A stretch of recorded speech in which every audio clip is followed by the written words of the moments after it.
What's up, Fragrance family? I'm your host, Armin, and welcome back to Amoy Piranyan! Salam behame aziz ironyoy mokime Philippines. Hasta mame azanike az kanal bande bozit mikonam port pasanshun qarar migire. Mamnun misham ba like و از سابسکرایب کردن کانال بنده در پیشرفت این جانب و تشویق برای ضبط ویدیوهای جدید من را یاری بکنن. So, for today's episode, pasensya muna ako, Alex, na hindi mo naintindihan. That was only for my Iranian audiences dito sa Pilipinas. Yeah. And I have a special guest. Please introduce yourself, Mr. Alex. Well, sinabi mo na, no? Alex.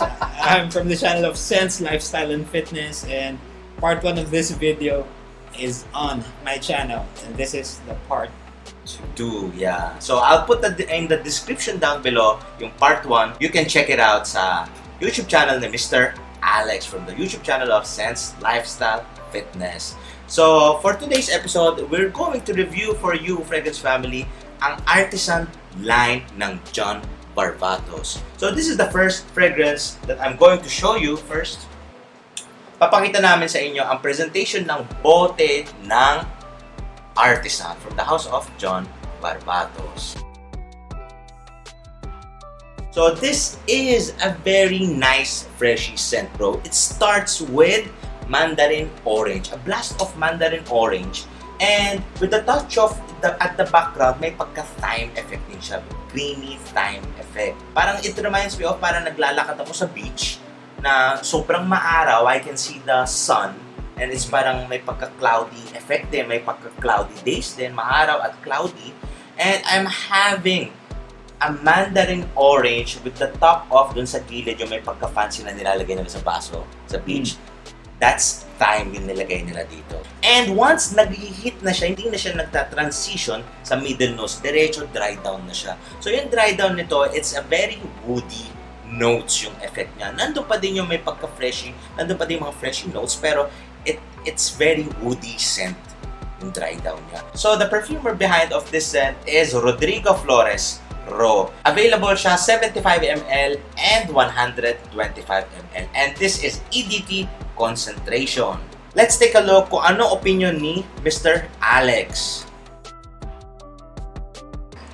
Mandarin orange. Ang nakukuha ko lang dito. Yeah. This is very simple. Yeah. To be honest. Para lang siyang mga eau de cologne. Yeah. It's a dislike.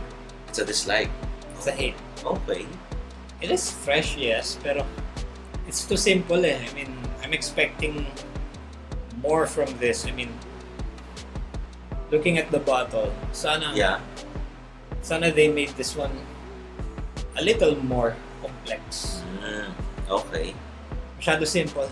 Dislike mandarin orange na. Hate siya. Hate. Okay. He doesn't like it.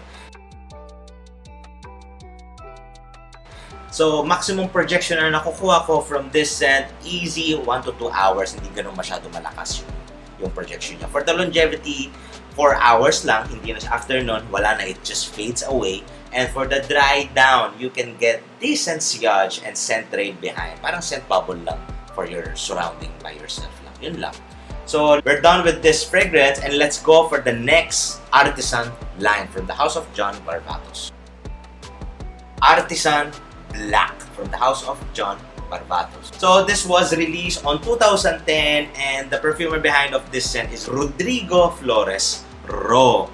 And this is EDT concentration and available din ito na nilagay nila, it's 75 ml and 125 ml. And umpisa na natin ang review ng fragrance na ito.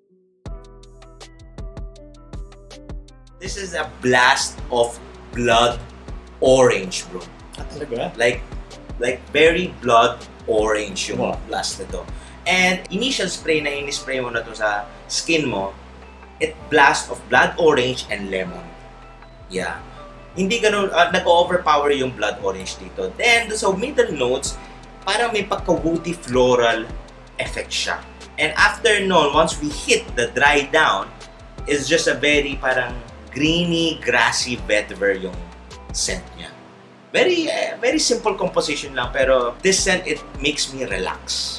It reminds me of parang nasa beach ka. Sa gilid ng beach, may parang massage room. Once you enter in the massage room, yung diffuser oil na ginagamit nila, this is a blood orange.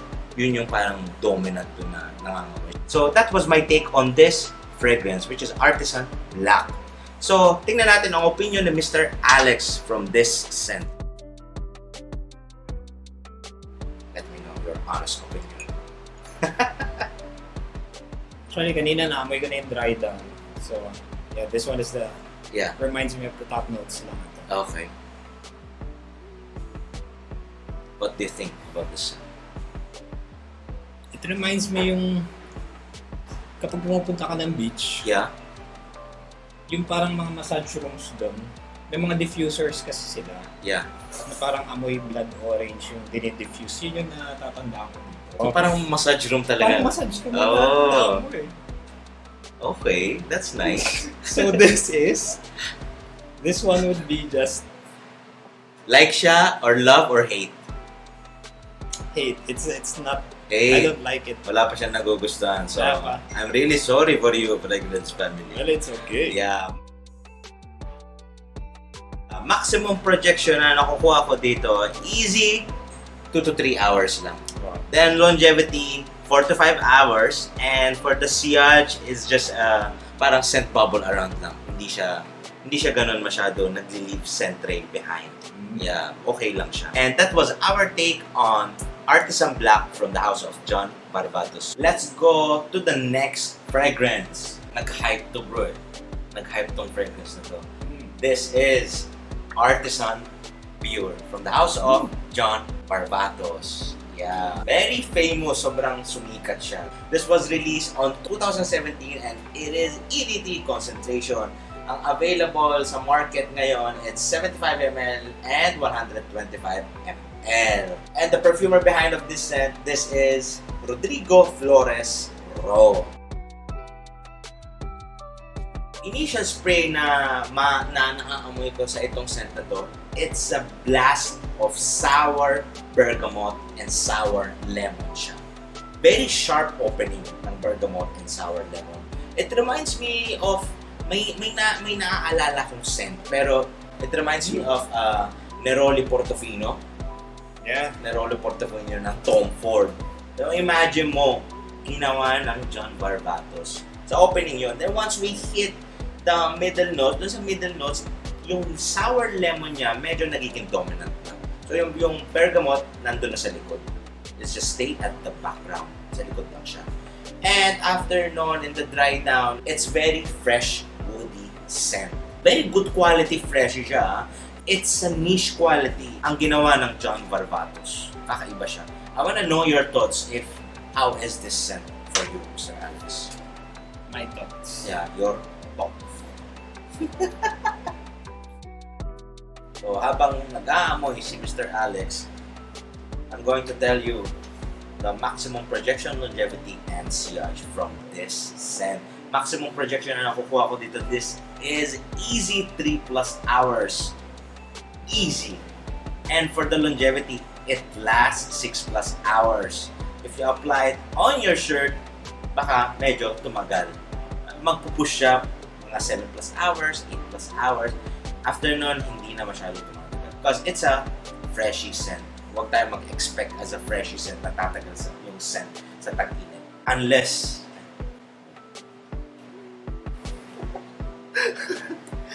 Okay, so now I'm still reviewing this one dahil yung sinabi, no? So, pasensya na. I'm Okay. done analyzing Okay. this one. We just continue, man. continue, okay. Let me speak. Okay, speak Let my me friend. speak. Okay. You speak too much. This one reminds me of Neroli Portofino by Yeah. Tom Ford. No, I have smelled both Yeah. right now, so Artisan Pure and Portofino.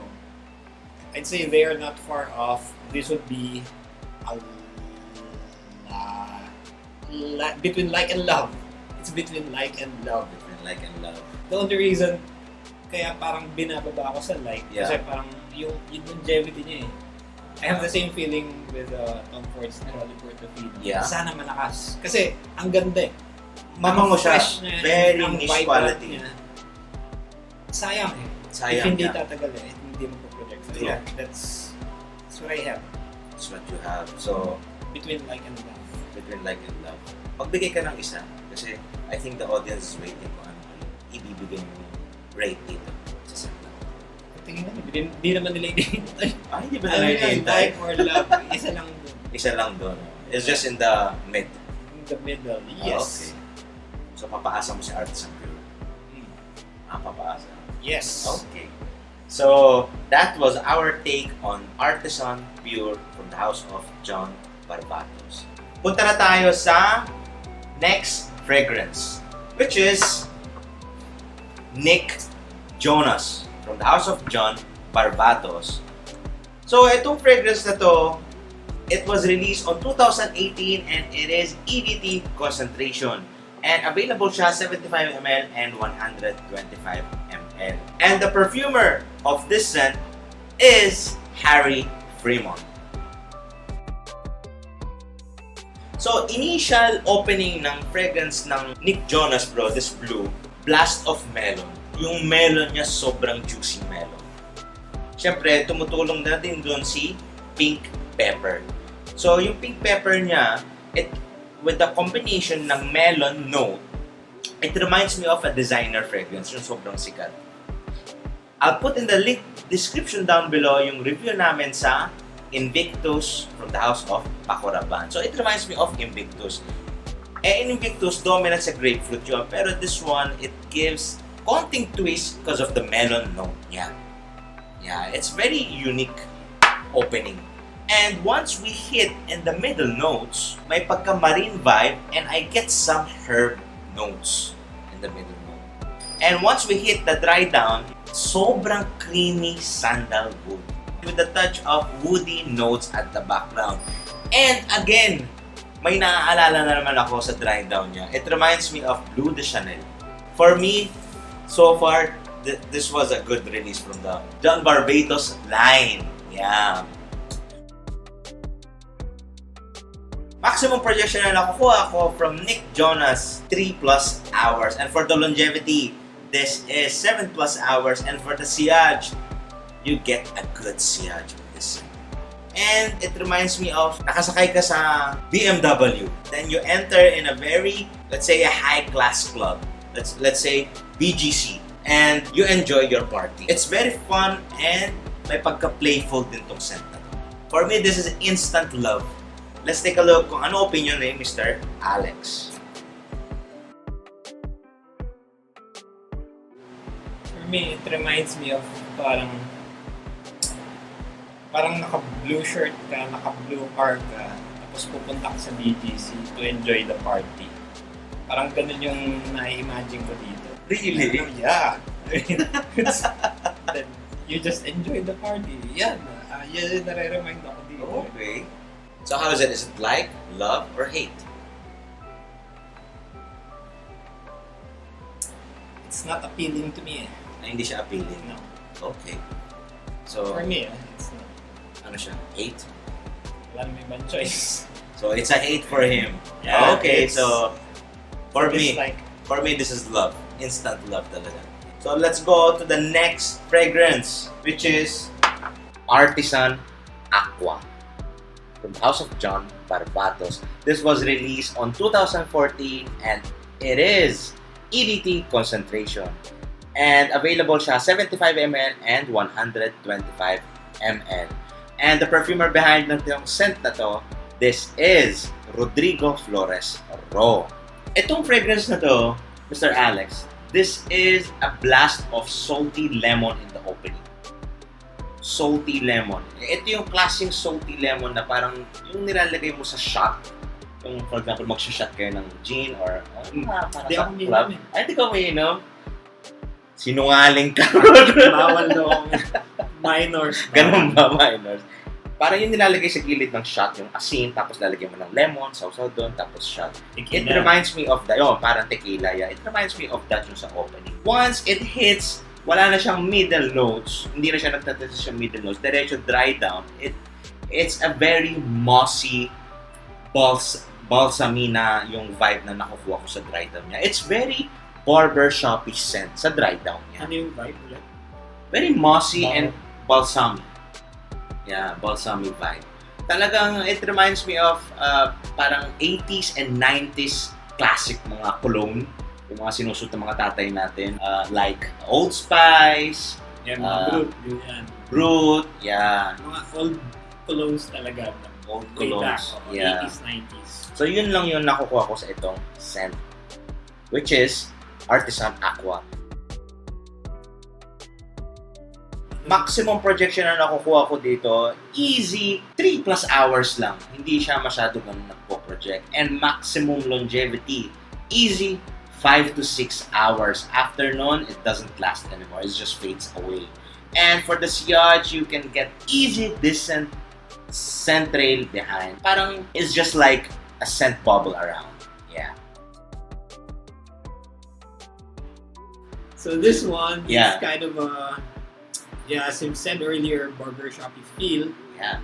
It is a feel of an old eau de cologne. Yeah. It's very citrusy, salty lemon. It's very salty lemon, yeah. Since I'm a fan of barbershop fragrances, Yeah. no, so fougères and aromatics, Yes. this one is a like for me. Oh. Artisan Aqua. It's nice scent. It's fresh yet it's manly. Yeah. Very manly. Can you detect the shaving foam effect? I don't detect any shaving foam effect right now. Okay, my friend. Right now, no, kasi initial spray pa lang, maybe at the dry down. Yeah, baka it will be the dry down. Andun ba siya? Yung Sa dry down, may pagka-shaving foam. That's why, kasi fresh spray lang. Yeah. But I like it. You like it. Okay. Yep. For me, that's also a like. Hindi siya love. It's just like. Yeah. Let's go to the next fragrance, which is Artisan Blue by John Varvatos. Before siya bumalik, i-review ko na to, itong scent na to. This one starts off very bitter orange. And of course, with a touch of leafy basil note at the background. And may konting din bergamot effect. Dun siya, sinasamahan niya si basil note at the background. And diretso na siya until dry down. Yung dry down nito, it's very sour, may pagkamaasim siyang cedary and piney notes that you can get from this scent. It's very manly and katulad siya ng mga ibang mga aquatic at mga marine na scents na available ngayon sa market. Ganun yung scent na ito. Yeah. Maximum projection na nakukuha ko dito, this is easy 3+ hours. Malakas yung projection nito. And for the longevity, 5 to 6 hours lang siya. Hindi na siya tumatagal more than 6 hours. Depende rin yan sa swerte nyong skin. Possible na baka it might last more than 6 hours. And for the sillage, I can get a very good scent trail behind. Medyo malaki yung scent bubble ko dito. Artisan Blue. I like it, yeah.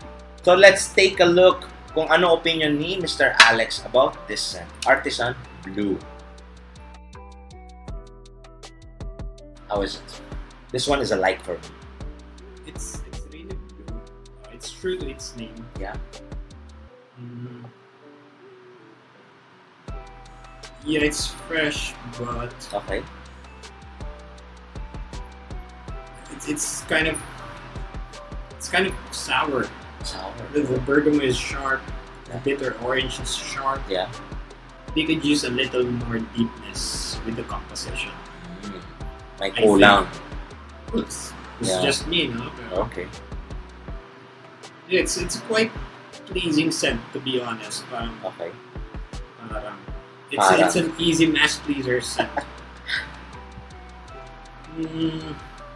Is it like, love, or hate? I don't love it. I don't like it. So I guess, yeah, it's not really hate. Parang, Sabihin mo it's just a na, dislike. okay lang yun. Hindi sila mag-excite It's niyan. not really a hard hate for me. I think hate is a strong word. I just dislike it. Dislike it. Okay. So parang malapit na siya pumunta doon sa hate. It's just a dislike. It's just a dislike. Pero, syempre, pinag-usapan natin like, love, or hate. So it's a hate for him. Let's go to the next fragrance, which is Jonas Crimson version. This is a maroon bottle. And itong dalawang scent na to, this is a limited edition release. And same lang sila nag-release. This was released on 2018 and it is EDT concentration. Pero yung perfumer nito, it's different.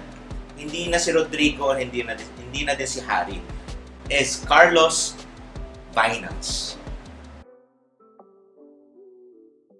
Yung initial opening nito, this is a blast of apple and bergamot with a touch of unique take on rum. So this is a dominant rum scent. And syempre, yung flavor ng rum dito, it's apple and bergamot. And in the middle stage, may naamoy ako cedary and leafy note. And konting saffron note. And once pumunta na tayo doon sa dry down niya, I get some sweet incense and woody notes effect. Actually, this scent for me, I think it might be a hate for me. I don't like it. I really don't like it. Parang opening maganda, pero once you hit the dry down na, I don't like it. Yung projection na nakukuha ko dito, this is easy 3+ hours. And for the longevity, hindi siya masyado tumatagal sa skin ko. It lasts only 5 hours. After nun, it fades away. And for the sillage, I can get quite good sillage. Hindi masyado malakas yung sillage. It's just parang konting scent bubble around lang. It's a like. It's a like. Yes. For me, it's a hate. Ikaw, opinion mo. For me, it's a hate. Yeah. For me, this one is a like. This is a like. Okay. Kasi appealing sa akin yung apple and rum notes niya. Yeah. Apple is quite dominant kasi dito. Okay. Along with the rum, yun yung naamoy ko. Bergamot, parang nasa background lang siya. Yeah. For me, So yeah, it's a mass pleaser, something na pwede mong suot like pang gabi or cold weather. Yeah, it's a soft like. It's a soft like. Okay. Hopefully na-enjoy nyo ang review namin from the house of John Varvatos, which is Artisan line and dalawang Nick Jonas version. And of course, before ko tapusin ito, tatanungin ko si Mr. Alex kung anong ire-recommend niya para for my audience. So, which one do you recommend out of all these fragrances that we tried? Para for your audience, I would recommend this one. Oh, this one. Artisan Pure by I see. Rodrigo Flores. Wow. Ooh. Oh, interesting. This is the one that I'd recommend. Kidding aside, it's a cheaper take of the Rolly Portofino by Tom Ford. It smells quite the same, although it has slight variations in its nuances, but basically it has the same vibe. Yeah. It gives you freshness, it gives you that zing, the bergamot and the lemon. Yeah. So yeah, this one, highly recommending it because of the price as well. Out of every artisan line that we had, eto talaga. Yan talaga. This is something that I would personally buy. Okay. For me, I would recommend you, sa lahat ng itong fragrance na to, I would recommend you Nick Jonas Blue Bottle. Siyempre, it's my character. I want to be a little bit siyempre playful, little siyempre fun, and enjoyable itong scent na to. I highly recommend for those, for my audiences na mahilig mag-party. And the last one that I would recommend for you, fragrance family, this is Artisan Aqua. Why? Because different take on a barbershoppy scent. Yeah, may pagka-barbershoppy siya, and it reminds me of my dad sa Iran. Siyempre, I really miss him. It's been 8 years na hindi ko siya nakikita. So, it reminds me of him, and very, very unique take on a barbershop scent. And I think hindi naman siya masyado ganun kamahal. Pero ito, mahal pa siya. Hintayin nyo lang bumaksak yung presyo niya once it hits on the discounters. Such a cheapie. Such a cheapie, man. Such a cheapie, man. Mag-iit tayo. Such a cheapie. So, nothing else to say, Mr. Alex? Nothing else to say, Mr. Armin. Thank you so much for having me as You a are guest. welcome again. As being for my co-host. I really appreciate it, bro. Me too. Yeah. So, if gusto nyo panoorin ang part 1 ng John Varvatos Land, you can check it out on Alex's channel, which is Sense Lifestyle Fitness. बहुत तशक्कुर आज तक के شما عزیزان تا دیدار بعد خدا نگهدار. Till next time, Fragrance family, be safe and be blessed. Love y'all. Mega. Go on.